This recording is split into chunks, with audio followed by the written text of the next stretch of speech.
watching Disco Duro Videozine.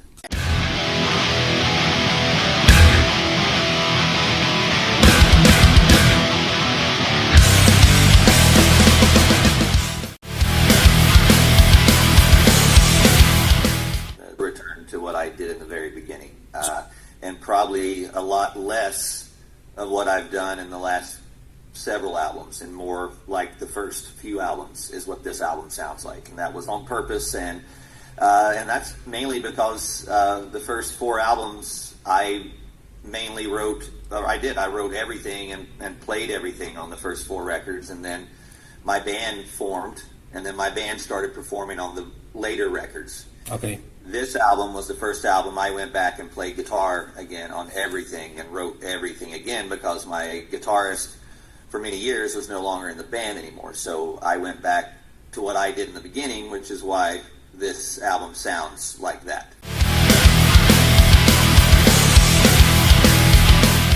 Because I broke my collarbone in a car accident, and I couldn't play guitar for a while. That would be too fucking nice. And when I started, and then I hired another guitar player so I could still tour, because I couldn't take time off from touring. And when I had two guitar players in the band, I liked the way it sounded to me, and also it took off that responsibility of two roles, being a guitarist and the front man. So I enjoyed being a front man, and I just wanted to do that more so. So people like, I've been doing interviews, and that seems to be one of the songs I hear a lot about, and I agree. That's one of my favorites on the record as well, and will probably be a video later in the year. Maybe, possibly. This particular video, we filmed two videos back to back. We filmed a video on a Thursday, which is what Devil Commands. That was in Los Angeles at a church. And during that week of videos, it was with all the wildfires here in California were raging out of control. So the first video, which you see, we filmed, and it was okay. The following day, we filmed another video for our second single, which will be out in a couple of weeks. For the song In Misery is another video we did for that. So that song video we were filming, and a fire broke out near where we were filming, and we went and put the fire out and went back and filmed our video. Like heroes. Kind of. I mean, I guess. I mean, I pray to God up in heaven if He take your life. For me, it was protecting our everything. If we wouldn't have tried to put the fire out, it would have been very big, and we would have lost all of our equipment, cameras, maybe even ourselves. Who knows? But my instinct was to put it out, and my band, we all helped, and we somehow did it. It was crazy, because if we wouldn't have done that, we wouldn't have filmed this video. There's no way we would have filmed it. Everyone loves it. It's exactly what I wanted. I think about more than myself when I make visuals for everyone. I know my fans are going to usually like what I put out, but I'm always trying to make new fans. So this video, I thought about it for weeks. I wrote the script. I knew I wanted to have a girl on a stripper pole in a church, because I've never seen that. I thought it would be odd. It would fit the song. It was this whole song for me was what I imagined. My mother during the 80s was very concerned about the music I listened to. I've been waiting, I've been counting the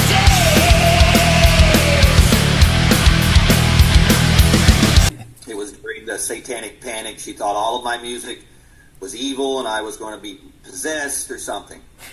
This song, lyrics, the video, if I could go back in time and put this CD in my room and my mother could find this and open it up and read the words, I wanted to terrify her. I wanted to write it very simple for my mother. That's why the lyrics they're not clever, they're just simple. I literally wrote it as if my mother was in my room in 1984 looking at the record. And the video is what I imagined she would find horrific. Me in a church with naked girls and a snake and just everything. It was just in that mindset of terrifying my mother. And that's what the whole song's about. It's nothing more than that. Until he has the right to drag you away.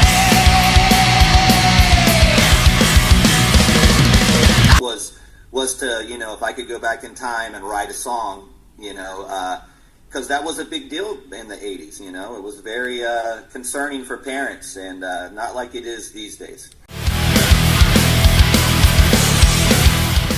The cool thing about the cover of the album, when you listen to that intro, I imagine this person is saying this in the mirror. There's no such thing as monsters. There's no such thing as monsters. Trying to convince himself that he's not a monster. And it's almost like the Wizard of Oz. At the end of the Wizard of Oz, she says, "There's no place like home. There's no place like home," and she clicks her heels. This is sort of my little nod to that. I just imagine. So it's really crazy that I recorded this, and then the album cover reflects that sound. It's so that's what I imagine. So it gives you a visual when you listen to this. That's why it's very important for me to have an album cover and physical product to go along with my music. It's you have to visually. It's all part of the package. You need all of it to complete everything. I can't wait till you're in your grave and your cold is rotting. Let me tell you, I think that's the best of your covers. I think it's very good. I think it may be in the top. I knew it was special when my artist created it in October, and to see the full package, it's one of the best layouts of the whole book. Is crazy. It's like 24 pages of just all of that. It's crazy. It's like I can't wait till you're in your grave and your cold is rotting away. nice. Yeah, so I'm very, very proud of it. I put a lot of work into this. I think it's quite dark, from the cover to the songs, the lyrics, the titles. What happened in your life when you recorded it? I think when I recorded that record and started writing that I had just turned 40, which was scary because next year I will be 50. And so turning 40 was something I never thought I would do. And then now I'm turning 50. I never thought, I never thought about future things. I wanted to live fast, die young, rock and roll. That's what I thought it would be. So when I turned 40, my mentality and my mind then was, I'm getting close to death. I'm almost 40 years old. And I just wrote. I was obsessed with that subject, and that's what that record. Yeah. What that record is. That was your own crisis. Kind of. And I was definitely a little more serious about it then. And now at 50, I'm laughing. I'm laughing all the way to the grave.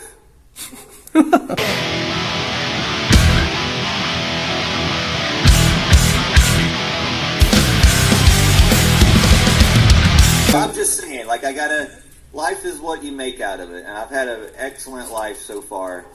I'm very lucky to do what I do and have the career I do. I'm not in a band like Metallica, but I'm able to tour the world, and I have fans that look up to me like people look up to Metallica. So I know to some people I'm as important to that, and that's what keeps me going, and that's why I'm out my 10th album. This is 20 years of Wednesday 13 solo. It's 23 years of Murderdolls, and 30 years of me just doing this completely. It's a lot of I've devoted my life to rock and roll. It's all I know, and I take it very seriously.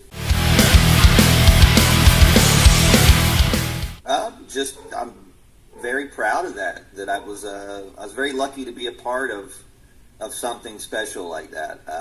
I knew when I got the call from Joey Jordison, it was something special. And for the short time we had together, we made quite a bit of noise and made a stamp. All those songs, I love them. I love every one of those songs we recorded.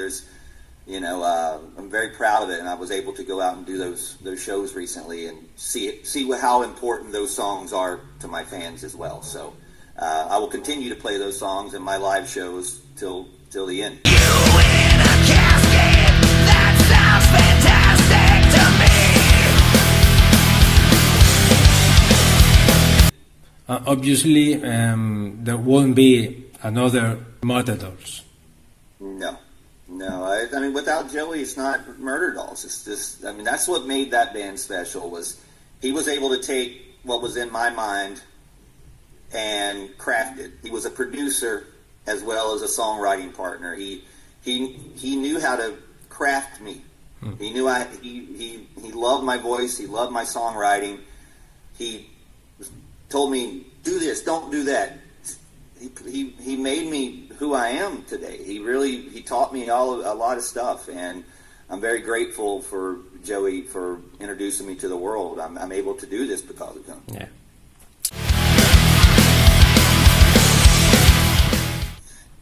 Maybe so. Definitely a heavier sound. I was definitely leaning toward that way, and that led into the later records as well. So it was No longer breathing, this is the way it should be. Yeah, it should was yeah. I mean, for me, I've always been a fan of heavy guitar rock from White Zombie more so than Rob Zombie. I do like Rob Zombie as well, but the White Zombie music was I was a guitar player playing those songs and learning from that record. So that heaviness of that has definitely been a big influence, and it influenced those records.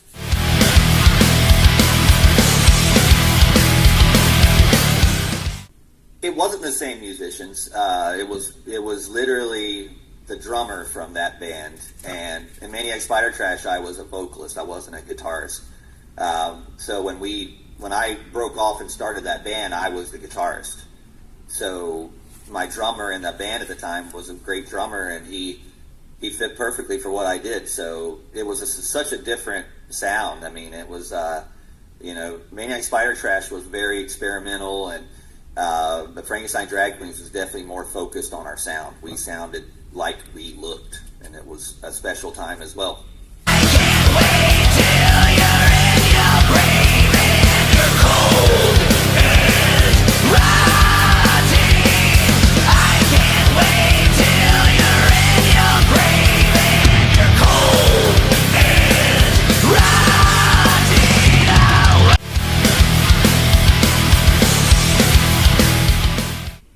I hope so. I'm trying to get and do as much as I can. I'm getting my year booked up for this year, and I will be touring all of next year. I'll be touring for 2 years on this album, this year and next year, which will hopefully take me all over the world. I haven't been to Spain in many years. I think probably since my first album, and so hopefully with you doing interviews here, this word will get out, and these people will demand Wednesday 13th to promoters. That's how we get there. So it's up to the people to get us there, and hopefully we'll be there on this album.